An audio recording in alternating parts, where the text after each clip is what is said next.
베드로전서 1장 6절에서 9절의 말씀입니다. 짧은 말씀이니까 같이 읽도록 하겠습니다. 시작. 그러므로 너희가 이제 여러 가지 시험으로 말미암아 잠깐 근심하게 되지 않을 수 없으나 오히려 크게 기뻐하는도다. 너희 믿음의 확실함은 불로 연단하여도 없어질 금보다 더 귀하여 예수 그리스도께서 나타나실 때에 칭찬과 영광과 존귀를 얻게 할 것이니라. 예수를 너희가 보지 못하였으나 사랑하는도다. 이제도 보지 못하나 믿고 말할 수 없는 영광스러운 즐거움으로 기뻐하니 믿음의 결국 곧 영혼의 구원을 받음이라. 아멘. 우리가 인생을 살아가다 보면 누구나 다 삶의 어려운 순간들을 맞이하게 됩니다. 뉴스를 보면 전쟁으로 많은 사람들이 목숨을 잃게 되기도 하고, 또 난데없이 닥친 비극적인 사고로 죽음을 맞이하는 사람들도 있고, 또 학대와 폭력으로 고통 가운데 있는 사람들도 있고, 뉴스뿐만 아니라 우리의 일상 속에서도 사랑하는 사람을 잃는다든지, 또 치명적인 질병에 걸린다든지, 믿었던 사람에게 배신을 당한다든지, 또 재정적인 어려움을 겪게 된다든지, 도덕적 윤리적인 실수를 범한다든지, 우리의 삶에서 큰 슬픔과 어려움, 충격을 가져오는 일들을 마주하게 됩니다.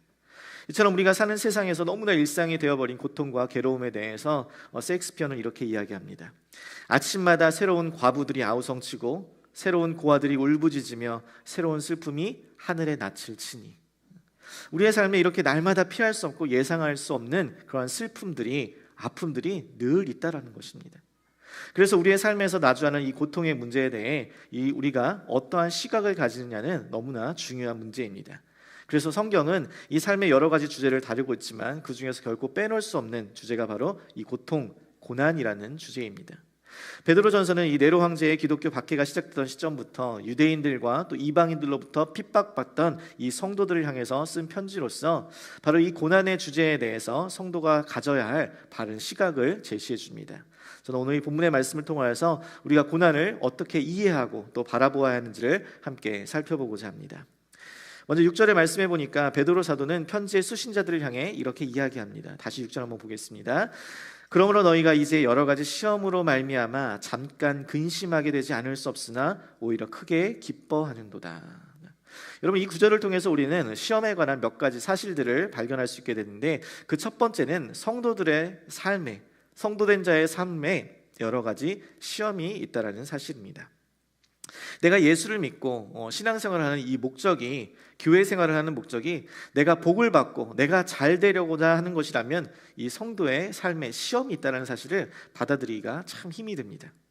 그런데 내가 그 사실을 받아들이든 또 받아들이지 않든 성도의 삶은 시험은 피할 수가 없다는 것입니다. 여기서 시험은 유혹, 템테이션을 의미하는 것이 아니라 테스트를 의미합니다. 우리를 넘어뜨리고 또 좌절시켜서 하는 데 목적이 있는 템테이션이 아니라 우리로 그 시험을 통하여서 믿음의 수준이 어디까지 이르렀는지를 확인하고 점검하고 또 앞으로 더 성장하고 성숙하는 데에 목적이 있는 테스트라는 것입니다. 그래서 하나님께서는 우리를 테스트하기 위해 고난도 주십니다. 히브리서에 보면 히브리서 5장 8절에 그가 아들이시면서도 받으신 고난으로 순종함을 배워서라고 이야기합니다. 하나님이신 예수님도 고난을 통해서 순종함을 배웠다는 것이에요. 시편에도 시편 119편 71절에 같이 한번 읽어보겠습니다. 시작. 고난당한 것이 내게 유익이라 이로 말미암아 내가 주의 율례들을 배우게 되었나이다. 아멘. 인생의 어려운 삶의 순간들을 맞았을 때, 문제를 마주하게 되었을 때에 오히려 하나님 앞에 더 가까이 나아가게 되므로 우리의 믿음이 성장하고 또 성숙하게 되는 계기가 되었다는 것입니다. 에이, 목사님, 그게 무슨 고난이 무슨 축복입니까? 저는 힘든 일 겪고 싶지 않습니다.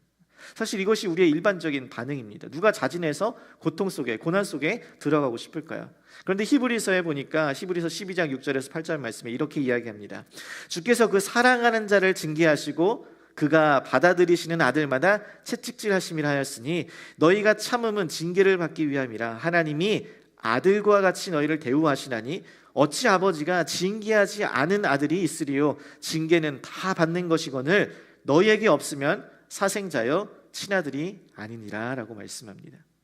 하나님이 누구를 징계하신대요? 사랑하는 자를 징계하신대요. 사랑하는 자를. 우리의 시험, 우리의 고난은 하나님께서 우리를 시험하신다는, 사랑하신다는 증거이기도 합니다. 만약 우리가 범죄하고 잘못하는데도 모든 일이 잘 되고 있다? 여러분, 그건 무언가 잘못된 것입니다. 그것은 우리가 하나님께서 우리에게 전혀 관심도 없으시고 우리를 포기하신 거나 마찬가지라는 거예요. 여러분, 어떤 부모가 자녀가 잘못된 길을 가고 있는 것을 보고만 있을까요? 하나님께서 우리가 그 하나님의 뜻에 살지 못할 때에, 그분의 말씀에 순종하지 못할 때 그분의 징계를 받는 것, 여러분, 그것은 고통스럽고 또 힘들 수 있지만 그것이 또한 내가 하나님의 사랑받는 자녀라는 그 증거임을 또한 믿으시기를 간절히 소망합니다. 두 번째, 6절에서 발견할 수 있는 시험에 대한 또 다른 사실은 우리의 인생의 시험이 하나가 아니라 여러 가지라는 사실입니다. 사도 베드로는 너희가 성도의 삶을 살아갈 때에 여러 가지 시험을 만날 것이라고 분명하게 이야기합니다. 정말 그러지 않기를 바라는데 이것이 사실이라는 거에 참 마음이 어려워지죠. 여러 가지 시험, 정말 힘들게 하나의 시험을 끝마치고 나서 어떠한 고난과 시련의 그 시간들이 겨우 지나고 나서 이제 좀 살 것 같다, 이제 좀 숨을 쉴 것 같다 싶은데, 그런 거 하면 이내 곧 우리에게 또 다른 시험이 찾아오게 됩니다. 제가 이번에 논문을 마치고 박사과정을 졸업하면서 마치 죄에서 해방함을 누린 것 같은 그런 자유함을 누리게 되었거든요. 그러면서 나는 이제 정말 공부는 더 이상 이런 생각이 들었는데, 여러분, 평생 책을 읽고 또 글을 쓰고 공부하는 게 목회자의 삶인데 졸업했다고 공부 안 하나요? 논문 끝났다고 글을 안 쓰나요? 한 분야를 이제야 조금 알게 된 것뿐이지, 이제 어떤 분야를 어떻게 연구해야 되는지를 조금 이제 알게 된 것뿐이지 다시 시작이거든요. 이런 목회의 여정에서도 교회에 어려움이 있을 때 그것을 놓고 열심히 기도하고 부르짖고 또 간절히 그것을 붙잡고 있다가 그 어려움의 시간이 지나가면 이제 좀 평안한가 싶은데 또 다른 삶에 또 목회의 어려움들이 찾아오게 됩니다. 목사님한테 시험에 들기도 하고 성도 간에 불화가 생기기도 하고, 여러분, 우리들의 삶에서도 마찬가지예요. 사업장에 어려움이 생겨서 그것을 놓고 열심히 기도하고 하다가 해결됐는데 얼마 안 있다가 갑작스럽게 큰 질병에 걸리기도 하고, 또 다행히 그 질병이 잘 치료하게 됐는데 또 다른 사람들과의 불화로 인하여서 관계에 어려움이 생기도 하고, 또 관계가 이제 좀 회복됐다 했더니 자녀들의 문제가 생기기도 하고, 성경에는 분명히 주의 인자와 긍휼이 아침마다 늘 새롭다고 했는데 왜 나에게는 내 삶의 어려움과 고난이 날마다 새롭냐고요. 우리의 삶에 끊이지 않고 문제들이 계속 찾아온다는 것입니다. 여러분, 그럼 이렇게 여러 가지 시험이 찾아올 때 여러분, 우리들의 마음은 어떤가요? 여기서 우리는 시험에 관한 세 번째 사실을 발견하게 됩니다. 6절 후반부에 뭐라고 해요? 여러 가지 시험으로 말미암아 잠깐 근심하게 되지 않을 수 없다라고 이야기합니다. 근심하지 않을 수 없다. 부정의 부정은 강한 근정이니까 시험을 만났을 때 우리는 근심하게 된다는 거예요. 너무나 당연하게. 종종 어떤 분들은 성경에 데살로니가전서 5장 18절에 16절에 항상 기뻐하라고 했고, 로마서 또 8장 28절에 모든 것이 합력하여 선을 이룬다고 했으니까 고난 가운데 근심하면 안 된다라고 생각합니다. 고난이 온다고 근심하면 믿음이 없어서, 또 믿음이 부족해서라고 그런다고 여기는 것이에요. 여러분, 그러나 사도 베드로는 오늘 본문에서 우리가 여러 가지 시험을 만났을 때에 근심하지 않을 수 없다는 거예요. 근심하게 될 수밖에 없다는 거예요. 왜요? 우리 인간은 유한한 존재니까, 한계가 있으니까.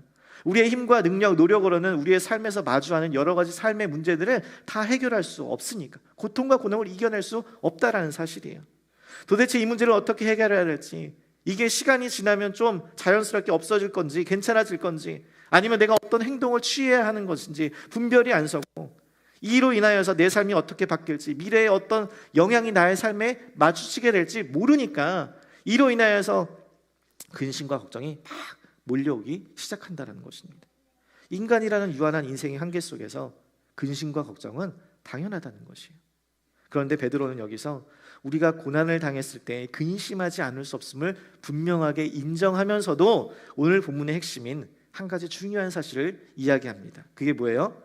여러 가지 시험으로 인해 피할 수 없는 근심은 잠깐이래요. 아멘이세요? 오히려 크게 기뻐할 수 있다는 것입니다. 성도인 우리가 비록 잠시 시련으로 고난 가운데 있고 고통과 아픔 가운데 또 슬픔을 맞이하는 순간이 있을 때 할지라도 그것이 미래의 영원한 구원에 비하면 현재의 시련은 아주 잠깐이고, 오히려 그 시련을 통해서 더 큰 기쁨을 누릴 수 있게 된다는 사실입니다. 여러분, 우리가 이 사실을 쉽게 이해하고 받아들이기가 어렵지만 이 진리가 믿어지는 은혜가 있으시기를 간절히 소망합니다. 성도의 삶에 시험이 있고 그 시험이 아주 여러 가지이며 또 그 시험이 잠깐일 뿐 더 큰 기쁨이 있다라는 이 세 가지 사실은 우리에게 어느 것 하나 쉽게 받아들여지거나 또 인정할 수가 없습니다. 그래서 사도는 여기서 우리가 이 사실을 인정하고 받아들일 수 있도록 그 시험의 중요한 목적을 알려줍니다. 그 목적이 무엇이냐? 7절 말씀에 너희 믿음의 확실함은 불로 연단하여도 없어질 금보다 더 귀하여 예수 그리스도께서 나타나실 때에 칭찬과 영광과 존귀를 얻게 할 것이니라 라고 이야기합니다. 사도 베드로가 이야기하는 시험의 목적, 그 궁극적인 목적은 무엇이냐? 바로 우리의 믿음을 연단한다라는 것입니다. 여러분, 여기서 베드로는 여러 가지 시험을 통과한 이 성도들의 믿음을 불로 연단한 금보다 더 귀하다라고 비유를 합니다. 우리가 보통 말하는 그 18K, 14K, 순금이라고 말하는 것은 사실 광산에서 바로 채취한 금이 아닙니다. 광산에서 채취한 그 금덩어리는 여러 가지 불순물이 많이 섞여 있어서 그 금을 용광로에, 아주 뜨거운 용광로에 넣어서 재련을 하게 됩니다. 뜨거운 불로 녹여서 그 함유한 금속을 분리하여 축출하여서 정제시킨다는 거예요. 그때에 비로소 그 불순물이 제거되어서 그것이 금으로 순금이 된다는 것이죠. 여러분, 뜨거운 불로 이 불순물을 제거하는 이 재련의 과정이 없으면 정제된 이 아주 깨끗한 그 순금을 얻을 수가 없다라는 것입니다. 그 귀한 순금은 오직 뜨거운 물로 정제될 때에만, 모든 불순물이 제거될 때에만 얻을 수 있다라는 것이요. 여러분, 이처럼 진정한 믿음은, 온전한 믿음은 이 시련을 통하여서, 고난을 통하여서, 연단을 통하여서 빚어진다는 사실을 믿으시기를 바랍니다. 우리가 예수를 믿고 나서 바로 온전하고 완전한 믿음을 갖게 되는 것이 아니라는 것이에요. 여전히 내 삶에 익숙한 세상적인 생각과 가치관이 불순물처럼 내 믿음에, 내 마음에, 생각에 한뜩 묻어 있습니다. 그래서 하나님께서는 여러 가지 시험을 통하여서 우리 하나님을 향한 우리의 믿음에 묻어 있는 여러 가지 불순물들을 시련을 통하여서 하나하나 제거해 나가시는 거예요. 우리로 더 순결한 믿음, 더 온전한 믿음을 갖게 하시기 위하여서. 근데 여러분, 정말 그렇더라고요. 성경에 하나님께서 쓰신 여러 가지 중요한, 여러 위대한 인물들을 보면 하나같이 하나님 앞에 여러 가지 많은 시험을 당한 사람들이었습니다. 우리가 지난 시리즈에서 본 다윗이 아주 대표적인 사람이죠. 그의 삶에 얼마나 많은 고난과 시련들이 있었습니까? 자신의 죄악으로 인한 실수, 또 자녀의 죽음, 또 자녀의 배신, 아들의 배신. 그런데 그 시련과 고난을 시간을 통하여서 다윗은 더 하나님께 가까이 나아갔고, 그의 시편들은 정말 하나님을 향한 그의 믿음이 어떠했는지를 그대로 보여주게 됩니다. 제가 신학교에 처음 갔을 때 교수님과 선배님들이 항상 해주시던 말이 있었습니다. 1학년 때는 다 목사가 된다고 하다가 2학년 때는 집사가 된다고 하고 3학년 때는 그냥 성도까지만 하겠다고, 그러다가 4학년 때 뭐라 그래요? 불신자 돼서 나간다고. 그러니까 실제로 그렇게 많은 고난과 좌절, 훈련의 시간들을 통하여서 그 믿음과 소명이 진짜인지를 확인하고 그 과정을 통과해야만 한 명의 목회자가 세워진다는 것입니다. 성도님들의 삶에도 마찬가지입니다. 어떤 분들은 예수 믿다가 조금만 좀 삶에 어려움이 찾아오면 금방 교회를 떠나고 신앙생활에서 떠나갑니다. 믿음의 뿌리가 없던 거예요. 그런데 어떤 분들은 시련의 시간, 고난의 시간 가운데 더 하나님 앞에 매달리게 됩니다. 더 하나님께 가까이 갑니다. 그 믿음의 뿌리가 더욱더 견고해지고 더 깊어져 가는 것이에요. 그런데 여기서 중요한 것은 우리가 마주하는 이 시험의 궁극적인 목적은 분명히 우리의 믿음을 연단하는 것인데, 그 시험이 왜, 또 어떻게 왔냐를 분별하는 것도 굉장히 중요합니다. 우리가 마주하는 시험은 우리의 믿음이 성장하는 데 그 목적이 있지만 우리의 그 죄로 인한 징계일 수도 있다는 것입니다. 하나님 앞에 범죄하여 하나님 앞에 불순종하여서 그리스도인으로서 품어야 할 말과 행동을 하지 못함으로써 받는 징계를 나는 하나님 앞에 의로운데 이렇게 이유 없이 당하는 고난이라고 여기면 안 된다는 것이에요. 하나님께서는 우리의 죄를 깨닫게 하시고 또 그 죄를 돌이키게 하시고자 우리에게 고난을 주시기도 하기 때문에 성도된 우리는 우리의 삶에 여전히 이 악한 죄성이 남아있지를 않은 채 정직하게 또 겸손하게 우리의 삶을 살펴보아야 하는 것이고, 그 죄악을 발견했을 때는 하나님 앞에 나아가 겸손하게 용서를 구하고 고백하면 하나님께서 치유해 주시는 줄 믿습니다. 그럼 이렇게 우리의 죄성, 불순물을 제거하고 연단된 참된 믿음, 이 귀한 믿음, 진정한 믿음을 가진 자의 삶은 어떠한 결과를 맺는가? 7절 후반부에 오래요. 예수 그리스도께서 나타나실 때에 칭찬과 영광과 존귀를 얻게 될 것이라. 저는 사랑하는 우리 성도님들이 여러 가지 시험들 가운데서 믿음이 더욱더 견고해지고 그 믿음의 뿌리가 더욱더 깊어져 가서 여러분 예수님이 재림하실 때 칭찬과 영광과 존귀를 얻게 되시기를 주님의 이름으로 간절히 소망합니다. 이렇게 사도 베드로는 성도의 삶에서 마주하는 시험의 의미와 목적에 대해서 이야기한 후에 8절 9절에서 시험을 이기는 구체적인 방법을 소개합니다. 한번 같이 보겠습니다. 예수를 너희가 보지 못하였으나 사랑하는도다. 이제도 보지 못하나 믿고 말할 수 없는 영광스러운 즐거움으로 기뻐하니 믿음의 결국 곧 영혼의 구원을 받음이라. 아멘. 여러분, 첫 번째 우리가 어떻게 시험을 이길 수 있는가? 베드로가 이야기하는 것은 예수를 사랑함으로 이길 수 있다는 것입니다. 예수를 사랑함으로. 베드로는 이 편지의 수신자들을 칭찬하는데 그게 무엇이냐? 너희가 보지 못하였으나 사랑하는도다라고 이야기해요. 보지 못하였으나. 여러분, 사도 베드로는 예수님을 직접 보았고 또 그리스도의 고난을 직접 목격했습니다. 그러나 지금 이 편지의 수신자들은, 성도들은 예수님을 보지 못했어요.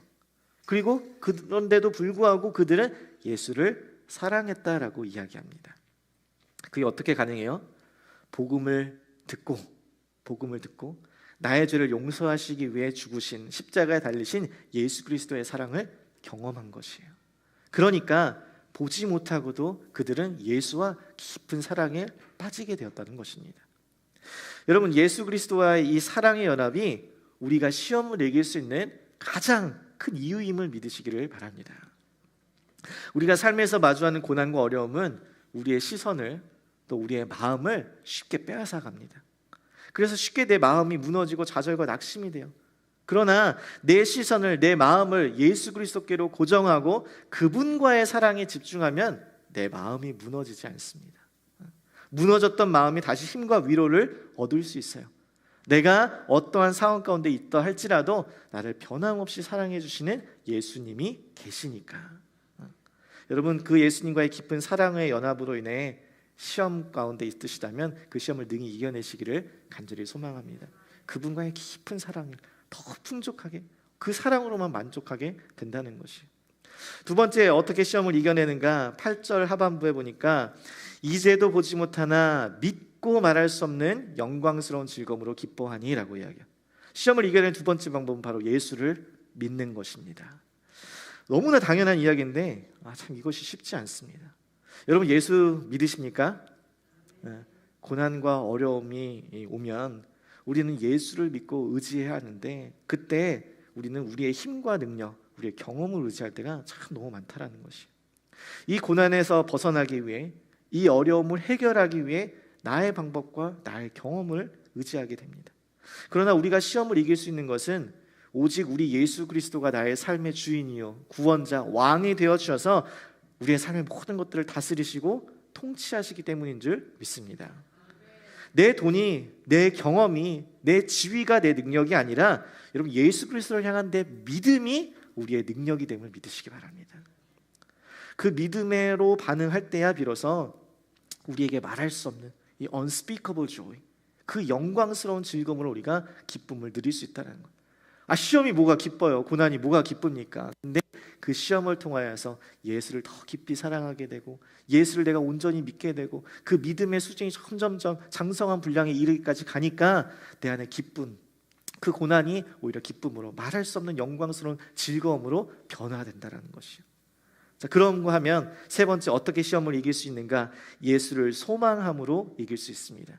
첫 번째, 예수를 사랑함으로, 두 번째, 예수를 믿음으로, 그리고 세 번째는 예수를 소망함으로. 지금 베드로는 우리가 시험을 이길 수 있는 가장 강력한 근거로 믿음의 결국, 곧 영혼의 구원을 받음을 제시합니다. 우리가 영혼의 구원을 받기 때문에 우리가 이 잠시 잠깐의 고난을 이겨낼 수 있다는 것이요. 로마서 8장 18절에도 이렇게 이야기합니다. 같이 한번 읽어보겠습니다. 시작. 생각하건대 현재의 고난은 장차 우리에게 나타날 영광과 비교할 수 없도다. 아멘. 비교할 수 없대요. 여러분, 이 말씀은 사도 바울이 고난 중에 있는 성도들을 위로하고자 소망을 주기 위해서 선포한 핵심 메시지입니다. 여기서 장차 나타날 영광은 뭐예요?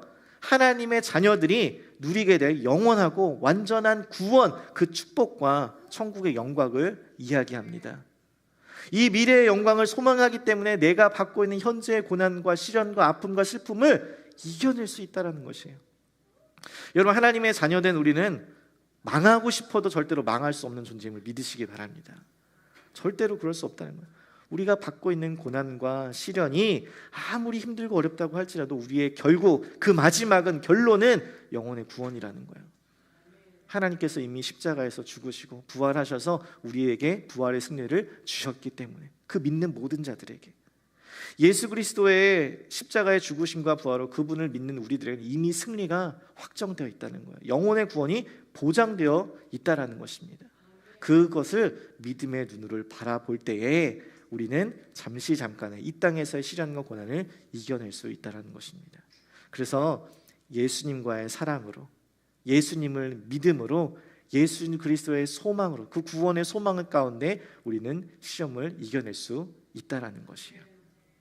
말씀을 마무리하며, 여러분, 마라톤, 우리 올림픽 종목 중에 이제 마라톤이 있잖아요. 제일 마지막에 이 마라톤 선수들이 달리는 것을 보면, 달리다 보면 심장이 터질 듯한 그런 당장이라도 주저앉고 싶은 극심한 고통의 순간이 찾아온다고 합니다.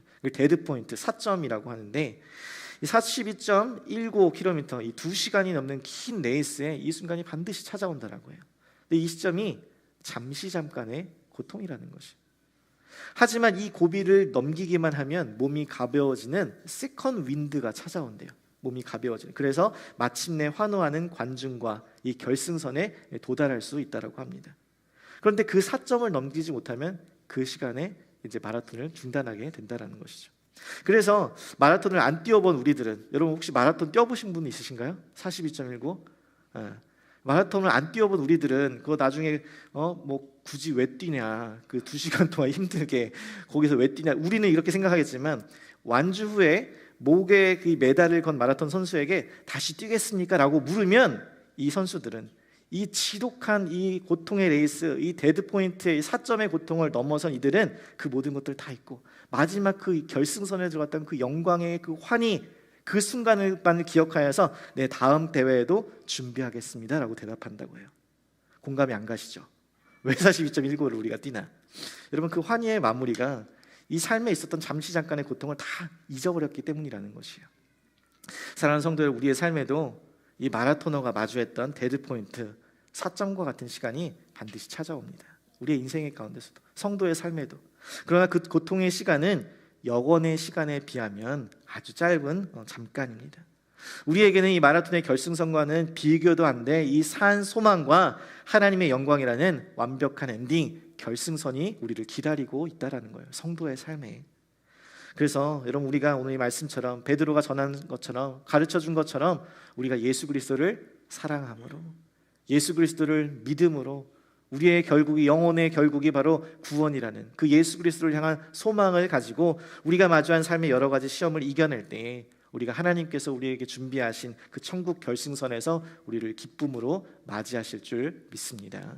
저는 이곳에 모인 우리 모두가 신실하게 이 성도의 삶, 믿음의 길을 걸어가서 마지막 날의 결승선에 다 같이 손붙잡고 들어가게 되기를 주님의 이름으로 간절히 소망합니다. 오늘 이 시간 함께 말씀 기억하면서 함께 찬양하며 주 앞에 나가겠습니다.